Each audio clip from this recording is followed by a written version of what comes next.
The night was thick with silence, broken only by the distant honk of traffic and the soft whimper of a dog hidden behind a dumpster. His fur was black and matted, his eyes glowing faintly in the moonlight. No one knew his name. No one cared. They called him Shadow, not because he followed anyone, but because he was always in the background, silent, sad, and slowly fading from the world 3 days. That's how long Shadow hadn't eaten.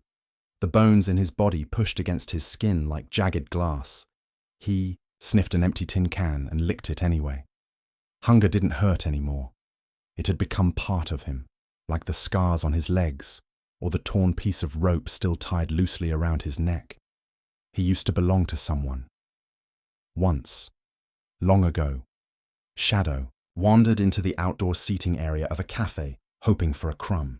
A man saw him and shouted, "Filthy mutt!" A foot kicked out, striking Shadow in the ribs. He yelped and ran, but not fast enough to escape the pain. People watched.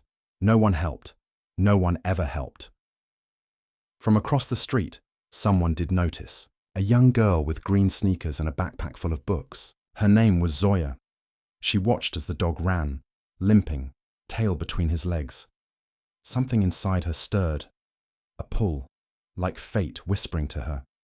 She crossed the road slowly, eyes scanning the shadows. But he was already gone that night. It rained, again. Shadow curled under a broken bench, shivering, soaked, and sick. A single tear rolled from his eye. Not from the cold, not from the pain, but from the memory of a voice that once called him Zoya returned the next day. Same street, same cafe, but no sign of the dog. She asked the vendor nearby, "Did you see a black dog last night?" He shrugged, uninterested. She noticed faint paw prints in the muddy sidewalk. They led into the alley, but ended in puddles. She sighed, kneeling down to leave a small paper bowl filled with rice and a half-boiled egg. She whispered to the wind, "If you're out there, eat this, okay?" From behind a rusted fence, Shadow watched. His body was shaking, not just from the fever, but from fear. She was different. She didn't scream or chase him away. He waited until the street was silent. Then slowly, he crawled toward the bowl. The smell overwhelmed him. He devoured the food, licking the bowl until it flipped over. That night, his belly was warm for the first time in weeks. Zoya returned again, and again, every afternoon. She brought food, water, and sometimes old socks knotted into toys. She never tried to touch him. She just sat nearby, reading aloud from her notebook. Shadow came closer, each time, still limping, still quiet, but something in his eyes had changed. A flicker of trust, glowing behind the fear. It happened on a Thursday. Zoya was sitting on a low wall, reading softly. Shadow crept closer, ears low, tail brushing the ground. He sat down, 3 feet away. Then she reached out, slowly, not with force, but with an open palm. Shadow froze. A full minute passed. Then, for the first time in months, he let someone touch him. Her hand was warm, gentle. He closed his eyes. Zoya went home that night and said just one sentence to her mother. "Mom, there's someone I need to save." Her mother looked confused. "A friend?" Zoya smiled sadly. "No, not yet. But he could be." That night, Shadow slept in the alley again. But this time, under a blanket Zoya had left behind. It still smelled like her. Shadow didn't understand. The blanket. It was soft, warm, smelled like sunshine and something sweet. He curled into it, unsure if it was a trap. But the warmth lulled him. For once, the cold night air didn't bite. In the distance, sirens wailed. The city moved on. But for Shadow, time slowed. He dreamed of something he hadn't felt in months. Safety.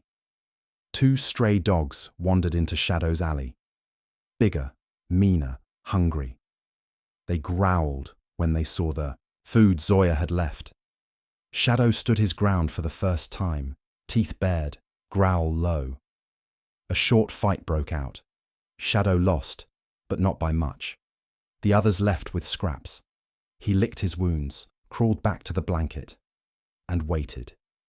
He had something to live for now at home. Zoya searched the internet. How to rescue a stray dog. How to gain a dog's trust. Healing a street dog's trauma. She printed posters with Shadow's photo and wrote, "Missing or abandoned. Help me help him." She even called a local vet, explaining everything. "Bring him in when you can," the vet said. "No rush. Earn his trust first." Zoya sat near Shadow again, humming softly.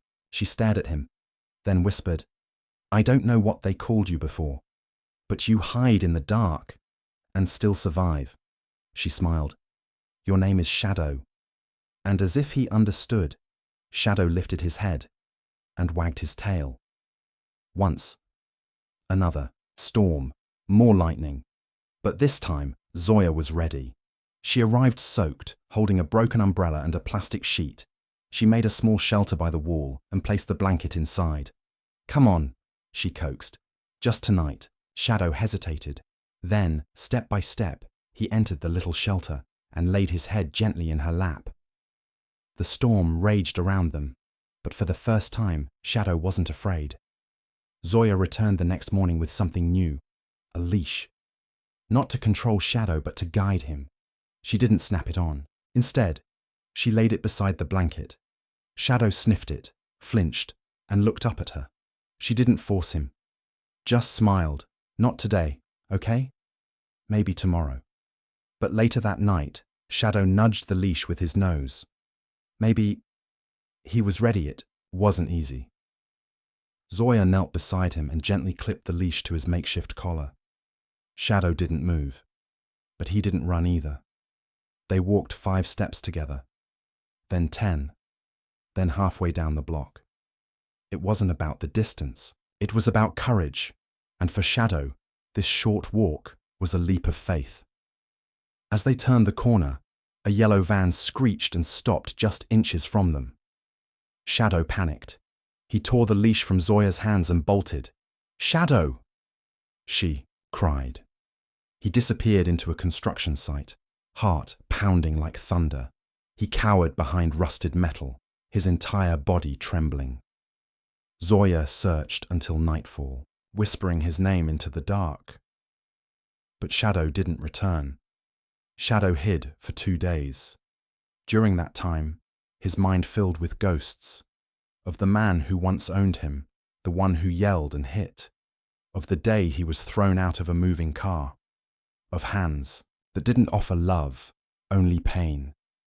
But then, he remembered Zoya, her touch, her voice, the way she called him Shadow. That memory pulled him from the shadows. Zoya sat on the sidewalk, near tears. She hadn't gone to school. She hadn't eaten properly. Just waited. Then she heard soft paws behind her. She turned and saw him. Shadow, muddy, tired. But there, she didn't speak. She didn't rush. She simply held out her hand. And this time, Shadow walked into it. Home, he realized, wasn't always a place. Sometimes, it was a person. Zoya carried Shadow in a cardboard box lined with old towels. He didn't resist, just looked up at her with eyes that asked, "Where are we going?" The vet clinic smelled like medicine and fear. Shadow trembled. The receptionist smiled gently. "He's lucky to have you." The vet, Dr. Rehan, knelt beside the box. "Hi, buddy. Let's fix you up." Dr. Rehan examined Shadow carefully. His body was covered in old wounds, some healing, others infected. His ribs poked out like broken branches. His back paw was slightly twisted from an untreated fracture. Malnourished. Severe dehydration. Possible trauma, he murmured. Zoya's eyes filled with tears. But Dr. Rehan smiled. "He's a fighter.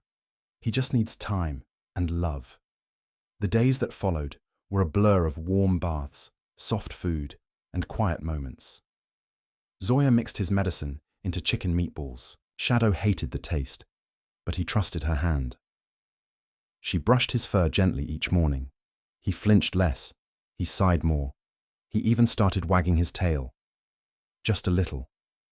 Every time Zoya tried to bring Shadow into her home, he froze at the door, his eyes filled with panic, like the four walls might trap him forever. She didn't force him. Instead, she placed his blanket at the threshold. Every day, she moved it an inch closer inside. By the end of the week, Shadow had taken his first nap. Just past the doorway, Zoya gifted him a small squeaky duck. At first, Shadow ignored it. But one night, she woke to a soft sound. Squeak, squeak, from the hallway. She peeked out and saw Shadow pawing the toy, tail wagging like a slow metronome. She smiled. "You're not broken," she whispered. "You're healing." And, in the silence of the night, Shadow squeaked back. Zoya bought a soft blue collar, not for control, but as a symbol. "Every hero wears something," she told Shadow. She knelt down, held it in her hands, and let him sniff it. After a few moments, he stepped forward and rested his chin in her palm.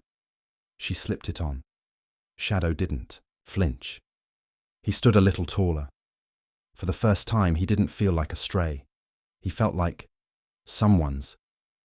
At the park, Zoya sat under a tree with a sandwich in her hand. She broke off a tiny piece and held it out. Shadow sniffed it, took it, and sat beside her, not behind, not hiding. A little boy nearby tossed a ball. It rolled toward them. Shadow jumped slightly but didn't bolt. Zoya rubbed his back. "You're brave. You know that." Shadow just wagged his tail. That night, a neighbor's dog barked non-stop, loud, angry, aggressive. Shadow woke up with a scream. He ran into the bathroom, curling into a ball behind the door. He panted, eyes wide, drooling from panic. Zoya sat outside the bathroom, whispering softly, "You're safe. No one's hurting you. Not anymore." It took 2 hours, but eventually Shadow crawled into her lap, still shaking, but not alone. 2 volunteers from the shelter came to see Shadow. They had kind faces but loud voices. One reached out to pet him too fast. Shadow growled. Not in anger, but in fear. His tail disappeared between his legs. He ran under the couch. The volunteers exchanged a look. "He's not ready." Zoya stood protectively. "He doesn't have to be." That evening, Zoya brought Shadow to the apartment's rooftop. They sat together under a sky sprinkled with stars. She placed a small name tag in his paw. Shadow, loved.